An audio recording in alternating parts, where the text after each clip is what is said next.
So why would Kirk be targeted?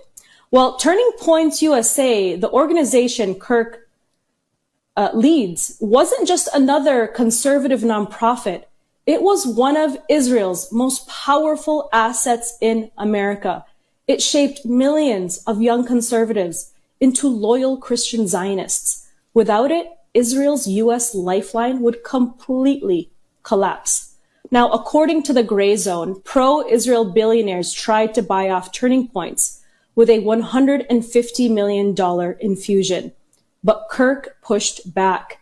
His support for Israel began to waver over this summer, echoing the shift we've been seeing across the entire MAGA base. We learned from Candice Owens and Tucker Carlson that Charlie was undergoing a spiritual awakening. He began to question Israel's policies, calling Netanyahu a bully and warning of ethnic cleansing in Gaza. He said he feared for his life. He invited guests critical of Israel onto his show and even warned Trump not to bomb Iran on Israel's behalf. At Turning Points USA's 2025 Student Action Summit, just a couple of months ago, Kirk gave the stage to speakers who openly discussed Jeffrey Epstein's ties to Israel and Israel's role in the Gaza genocide. Kirk crossed a red line. Well, if she comes for me, I mean, it is what it is.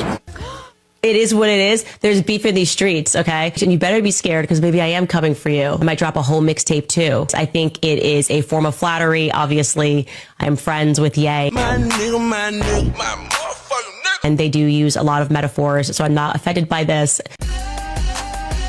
Do I love the timing? Could I get a break for 6 months? Breaking news. Candice Owens took herself off of the air and said that the French president and the French government put a hit out on her and were planning to assassinate her. And not have that title be there, sure, but I'm totally okay with this. I actually kind of think it's cool. I hope the song lyrics are cool and it's not a diss track. It's not gonna be like Eminem. Just like what Candice did when she turned her back on her own race. Crying about me on a whole album, but I don't even throw the fact bitch forgot she was black back at the. I look forward to the song. Feel free to use a little audio from the podcast. That would be cool. I am actually an expert on all matters that are fake and gay. Everything is fake and gay. Please put that in the song. That's my only request.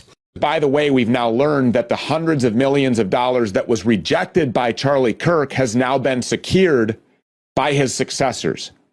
So in the aftermath of Charlie Kirk's death, the very people that he did not want influencing Turning Point USA are influencing Turning Point USA. And it's people like Tyler Boyer that are making all of this possible. So, like I mentioned, this guy is a political operative of sorts. He came out of the GOP in Arizona, no less. Maricopa County on top of that.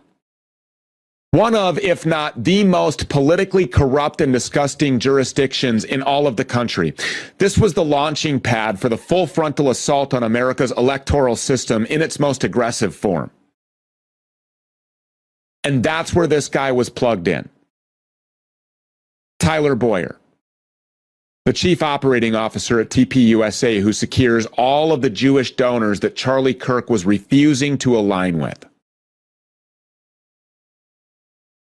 After his Mormon mission, he went to ASU. Candice Owens says that he majored in Soviet studies, which would somewhat make sense because his Mormon mission took him to Russia, at which point he developed ties to these shady Ukrainian orphanages that are so oftentimes connected directly with child sex trafficking operations. These relocation schemes in war-torn countries. And you remember who else was directly tied to Eastern European orphanages? Erica Kirk in Romania. What are these people doing? Do you find that to be just a little bit weird? At 22 years old, is this the type of thing that you were into? You know, think back to when you were 22, 23, 25 years old. Were you running Ukrainian orphanages? And some people say that Tyler Boyer actually introduced Erica to Charlie Kirk. So the timeline of this guy's life just reads like that of a complete cutout, man. Someone who's sent in for a specific job that keeps popping up in all of these noteworthy places under noteworthy circumstances because he's there by design and because he'll just do his job without asking too many questions because he's compromised.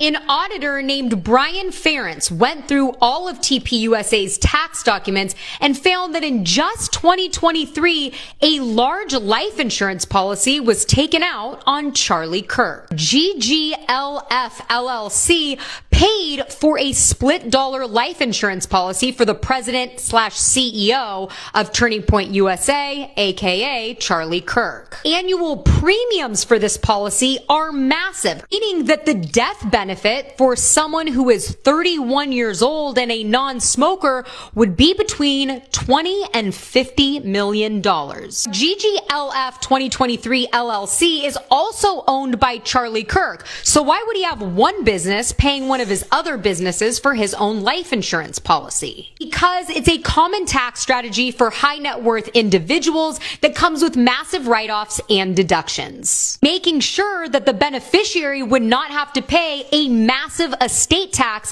of up to 40%.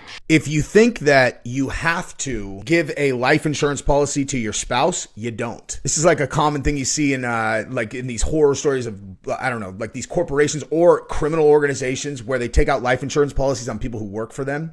You know, so like if they die, the money gets paid to the organization. Maybe this explains her weird candor all of the time. You know, she's like, I am going to be very upset about what happened. And you're like, why do you seem like you're having to try to look upset? She's all, I just got rich, son.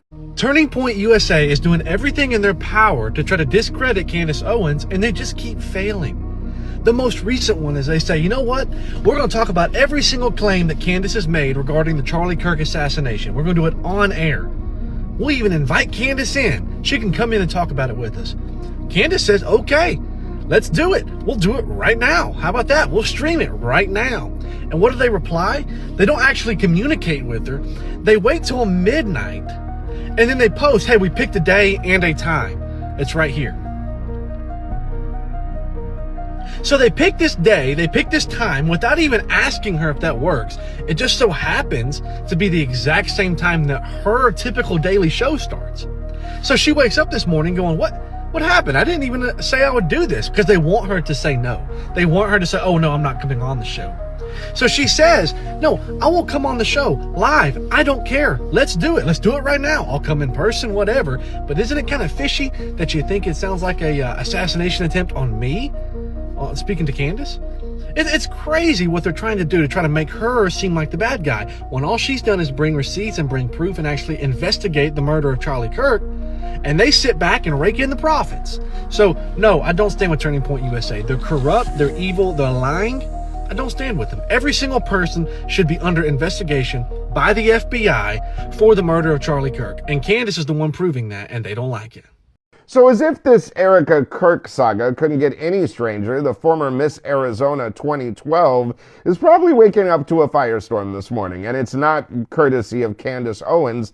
TPUSA's tax returns are public, and two major bombshells came from it. An almost $1.5 million payment for social media went to an empty parking lot in Arizona.